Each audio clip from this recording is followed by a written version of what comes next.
जय जय।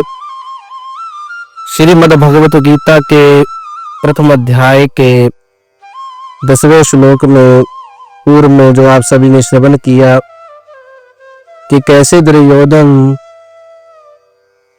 अपनी बड़ी सेना होते हुए भी कहता है कि भीष्म पिता द्वारा हमारी रक्षित सेना सब प्रकार से अजेय है और भीम द्वारा रक्षित यह लोगों की सेना जीतने में सुगम है। पर वो तो अहंकारी मन से कहता है, पर अंदर से उसको बहुत भय था।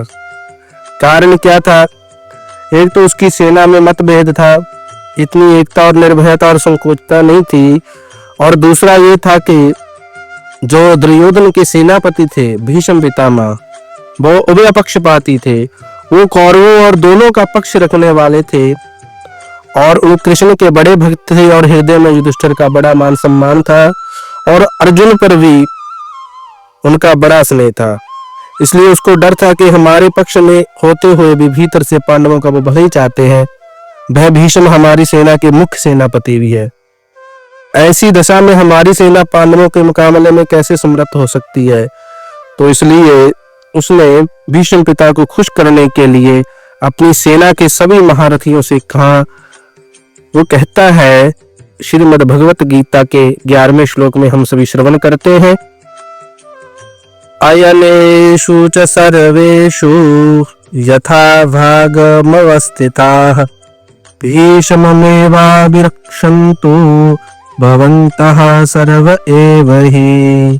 अब इसका पदच्छेद करेंगे।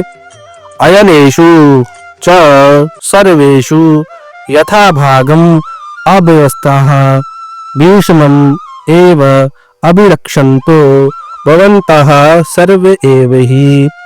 अब इसका अन्वय अर्थ करेंगे। च माने इसलिए, सर्वेषु माने सब, अयनेषु मोर्चों पर, यथा भागम अपनी अपनी जगह पर, अव्यवस्था स्थित रहते हुए, भवन्तः आप लोग, सर्वे एव सभी, ही माने निसंदेह, भीष्म पितामह की, एव माने ही, अभिरक्षन्तु सब और से रक्षा करें। इसलिए वो अपने सभी योद्धाओं को कहता है कि सब अपने मोर्चों पर रहते रहते, अपनी स्थिति पर रहते हुए आप सभी लोग निसंदेह भीष्म पिता की रक्षा करें। कहने का भाव ये था